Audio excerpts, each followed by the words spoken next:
Hey skiers, I'm Jeff from SkiEssentials.com. And I'm Bob. Happy Friday. Welcome back to our Top 5 Friday ski industry news videos. No, the little sign did not get bigger.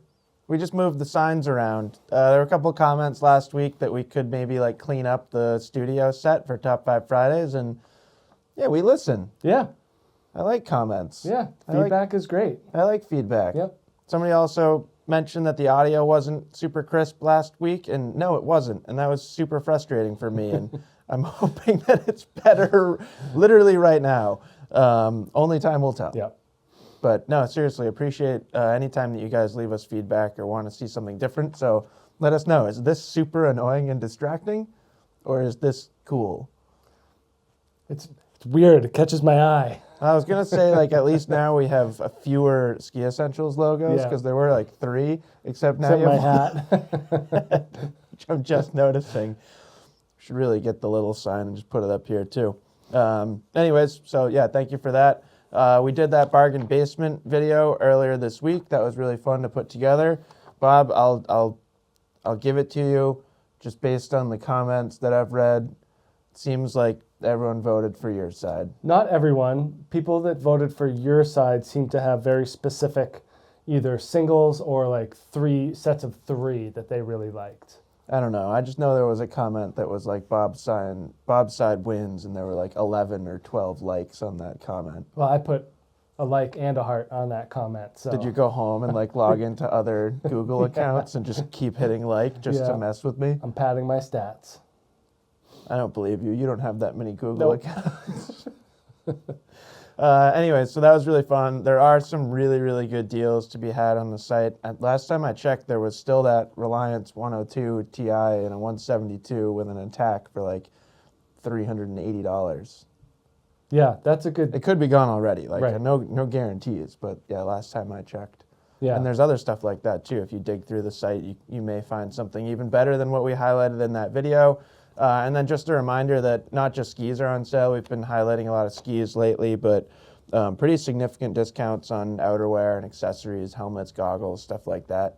And the ski season is not over.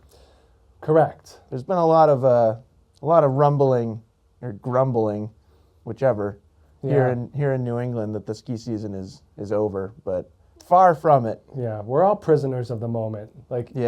East or West, Europe or South America, totally. Whatever you see at the moment is what you kind of focus in on. And Yep. I think we got to look at the thing as a whole. Yep. No, I think you're right. And not to jinx anything, but some snow in the forecast here in Stowe this weekend. Potentially significant, but I think at least we'll get, it looks like at least 6 inches, 6 to 8 inches, up to feet. I mean, today was glorious and sunny and 40 degrees. Yeah, today was fantastic. I was happy with that. But Yep. Yeah, I hear you. It's nice when it snows. Yep. So yeah, if you've still got trips planned, we still have trips planned. There's still a lot of skiing to be had this season, so good time to pick up some discounted gear because you get to use it for the remainder of the season. Anything else before we get into the week's news? I think you nailed it. It's a pretty simple week for news, would you say?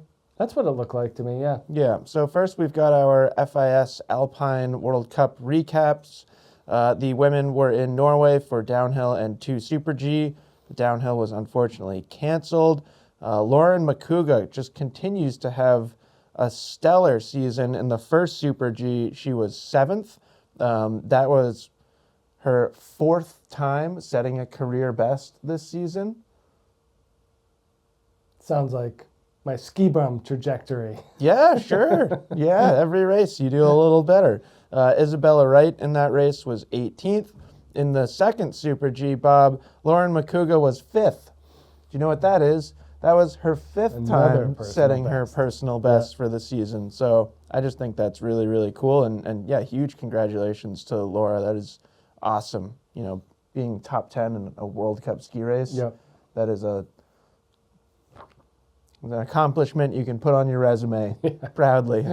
The women head to Ora this weekend. I think we actually touched on that last week for giant slalom and slalom. And then after that, just finals is left. The men were in Aspen for 2 giant slalom races and a slalom race. River Radamus was 11th in the first GS. In the second GS, Tommy Ford was 16th. River Radamus was 22nd. And then in the slalom, Jeff Seymour was 25th, and Benjamin Ritchie was 27th. And then the men are just about done except for finals. Did you watch any of that Aspen stuff? Just them shoveling snow off the trail for like 8 hours? Yeah. I didn't watch a lot of it because given our current situation here in Vermont, it was making me... There was some jealousy there. I always get a kick out of that. Yeah. Wish they could like put it in a train and send it to us. Anyways, so pretty fun. Yep. It's been an entertaining World Cup season. Would have been exciting to have Michaela Schifrin finish out the second half of the season, but aside from that, it's been really exciting. Yeah. So pretty cool. And then second topic of the week. This one's pretty interesting, Bob. There was a controversial big air event in Saudi Arabia. Did you catch anything about this? Just not other than what was in the article. Yeah, so this is in my network, my world, being a park skier and still a coach. Many free skiers and snowboarders traveled to Saudi Arabia for a big air that I think it's fair to say has caused some commotion in the industry. The name of it was the Snow Blast KSA Festival. I have yet to find like a good recap video. If anybody has a link, I know normally we are the ones that give you the links, but if anybody knows where I can watch a like full event recap, that would be awesome. There's definitely, I've seen some highlights and stuff like that, but I don't even know if what I'm asking for exists. So there was a huge prize purse, way bigger than what we've seen recently for big air events. To touch on the skiing podium, Henrik Harlow was first, so congratulations to Henrik. He's getting older in the world of park skiing and free skiing, so just awesome to see him at the top of the podium, despite the event kind of having, I'd say, some issues for some people. Ralph Welpener was in second. Did I say how much Henrik won? You did not. Henrik won $50,000. And what's a normal prize? 20. I would say 20. Yeah. Yeah. So considerably more, but it's not Considerably more. not $1 million. No, but like it's a lot of money. Yeah. And there's more to come. Okay. So Ralph Welpener in second won $30,000. Colby Stevenson in third won $20,000. Every single athlete that went got $2,000 as just like an appearance fee. So that is unique. Yeah. I couldn't help but draw some personal parallels to just the ongoing bickering about PGA Tour versus Live Golf and the involvement of Saudi Arabia. I think everybody is aware of their human rights issues. I think something that is particularly interesting about this event is women were specifically not invited. And, there are some substantial women's rights issues in Saudi Arabia, too. Yep. So. No, I thought of Live as soon as this came up. I'm like, oh, this is like Live, but for slope style. But for park skiing. Yeah. No, it's fascinating. Super strange. I spend hours of my life listening to people talk about Live Golf and, for better or for worse. And yeah, it just, can't deny the parallels there. Yeah. That's kind of why I was expecting the prize money to be a little higher, because you see just exorbitant increases from golf. Yeah. Just huge sums of money thrown around. And I know skiing's different, but... Yeah, I don't think as many people care about Henrik Harlow as John Rahm. Yeah, but they also don't seem to have much trouble throwing out hundreds of millions of dollars for golfers. Sure. So, I don't know. I would venture a guess that somebody identified that it was going to be cheap to lure park skiers rather than like golfers. They already make a lot of money. They just seem to have endless money. Yeah. It just seems endless. So what's the difference if it's... I mean, it's not endless, but compared to a lot of countries, Yeah. Practically endless. Yeah. So, I don't know. It was interesting. I still just want to see highlight footage. So if anybody's got that recap video, that would be fantastic. And there is Powder Magazine has a really interesting article, kind of diving into some of the reactions and stuff like that, and more of the issues. So check that out if you're interested. And then we have kind of a report on the housing crisis in Steamboat Springs. Obviously, that is not just unique to Steamboat Springs. I would say the housing crisis is a common theme here on Top 5 Fridays. But this does touch on something that I thought was particularly interesting. Both the city government and the hospital are struggling to fill openings to the point that I think it really highlights the issue here. So there is a $167,000 salary for the City of Steamboat Springs head of human resources. That sounds like a pretty good salary. Right.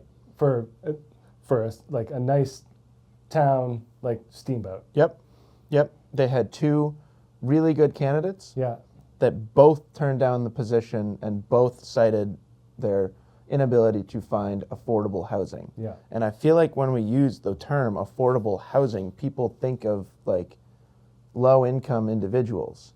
$167,000 a year is not a low-income individual, no matter how you look at it. Right. But it's just like highlighting the vast disparity in income levels in some of these mountain towns. Right. And it might not even matter how much money. It could be $600,000 if there's not a place to live. Sure. You know, like that's just the reality of it. It's like there's just nowhere to live. It's not like, certainly you can move into the tens of millions of dollars for homes, and Steamboat has that, but yeah, I mean, just the overall supply is just incredibly low. You know, I bet $600,000 would be enough. You think that would do it? Since you bring it up as a number, I'd say that would do it. Yeah. But no, I just thought that was like really telling. Yeah. You know, we normally hear about like mountain operations individuals that can't afford housing. You rarely hear about a salary that high. Yeah. And they brought up the hospital too, where there's vacancies for hospital employees. And once you start getting into like real fundamental like societal needs, that's where this thing really starts to come up. Like you said, I mean, mountain operations is necessary for the mountain, but like, you know, restaurant employees, stuff like that are, you know, not as integral to society as some of our friends at like, you know, Copley up in Morrisville, like a community hospital. You know, we know some of the orthopedic surgeons there. And like, you know, it's just a great benefit to have. And you don't want to lose that because people can't find a place to live. And it's super important in an active place like this. Like Steamboat. So, yeah, I thought that was interesting. And then just to kind of touch on the housing issue in general, South Lake Tahoe residents are starting to gain support for a proposed vacancy tax. Basically, the proposal here is that if a home or apartment or condo unit is vacant for more than 182 days per year, the owner will owe an additional $3,000 in real estate tax. See how that goes. Yeah, probably will not pass, but you know, I think it's interesting seeing how people are starting to think about potential solutions to these issues. And then last topic of the week, we got some prices for Epic and Ikon passes. They are on sale now. You're going to go buy yours right after we're done here? I'm auto renew. Oh, so you've like... I'm good. You just gave them your credit card and you're like, yeah, just do your worst. Just do it. Just let my family ski. Yep. Let me know when you charge it. They do. They're very good about it. Did they charge it already? You pay $49 per pass as a down payment. $49? Yeah, so it comes out of the total. Or 49%? No, dollars. So what is it, $9.80 something? Do you want me to go through the numbers and then you can tell me about your personal experience? I don't have to because it's still $49. So $49 per pass times 5. I pay that now. Yep. And then the remainder gets charged in August. Interesting. anyways, so there's been a 5 to 8% increase in prices for both Epic passes and Ikon passes. The full Epic, these are like early bird pricing. That full Epic goes from $909 to $982. Epic Local goes from $676 to $731. The full Ikon pass goes from $1,159 to $1,249, and then the Ikon base pass goes from $829 to $869. That was a lot of numbers to read. I mean, either way you look at it, it's a lot of skiing for a pretty good value. Yeah, it's amazing how much it's changed. Yeah. Like, just like, I mean, really, like, here in Stowe is like one of the best case studies, because it, like, the pass used to be what, $2,200, $2,400. It was under 2,000, but it was close. I think it was like 18 or 19. I thought it was over 2,000. It was expensive. I never bought it because they did like local, right? Like you could get a Stowe Area Association discount, which was still I think over $1,000. It was like 11 or 1,100, yeah. Yeah, and now obviously it's $982. Yep. So pretty interesting. And then we also got some news from A Basin. So not all the news we've been waiting for, but we do now know that A Basin will continue to offer its own individual season pass, but we are still unsure how much access the Ikon pass will give you to A Basin. Love that place. Yeah. Somebody was asking if I'd skied there recently. I was like, yeah, I've skied there like 70 times, 100 times. And then finally we have our edits of the week. So first up, this is from the Weger brothers, a couple snowboarders, and the title is Possibly the Narrowest Couloir We've Ever Ridden. And I can say that it was very, very narrow. Did you watch this? No. It's one of those things that's like anxiety inducing. The longer they are, the more longer narrow ones I get. Yeah. When they start building up speed. Yeah. Every time I watch one of those where they're just like straight lining through a super, super narrow couloir like that, there's a moment in the video where I'm like, this is where I would get scared and hit the wall. It just feels like, I mean, I'm sure like some of those things I think are even scarier on video than like if you were there in person. Still, it's a no-fall zone. 100%. Yeah. Yeah, because if you fall, you're pinballing. Yeah. From rock to rock to rock to rock. And there's no like high score bonus for your pinballing. And then second edit of the week is Grit and Glory with Veronica Paulson. This kind of takes you through her journey of accomplishing her goal of basically double backflipping into Corbett's. It was really good. I enjoyed watching this from start to finish. Some good insights into like what it takes and the risks and training and why doing a double backflip on skis is pretty hard. Yeah, much less off a huge thing. Yeah, into a very steep thing. Yeah, I've done a handful of double backflips in my day, Bob. Probably more than a handful, actually. Never into something like Corbett's. Yeah. Never with dropping. I don't like that. The dropping is scary for me. Well, you're not used to it. Give me a park jump where I hit an apex. Just go spend a couple years out there in Jackson Hole. Yeah. See if you can get it back. I don't know how much money it would take for me to attempt a double backflip into Corbett's. $600,000. Done. Okay. Less than that. You always talk about starting GoFundMes for fun stuff like this. This is your chance. Should we start a GoFundMe for,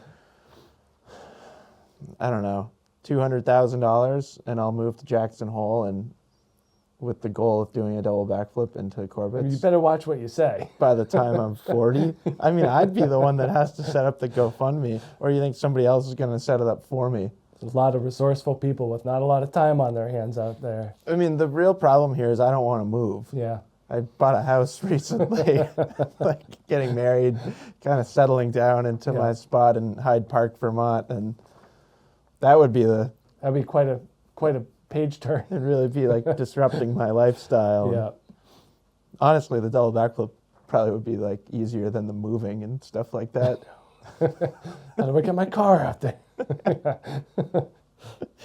Then get there and you're like, okay. Right. Just have to hit this jump and hope for the best. And then anyways, last edit of the week is Jackson Hole laps with Griffin Dunn. So I should probably watch that like over and over and over again to prep for this potential move.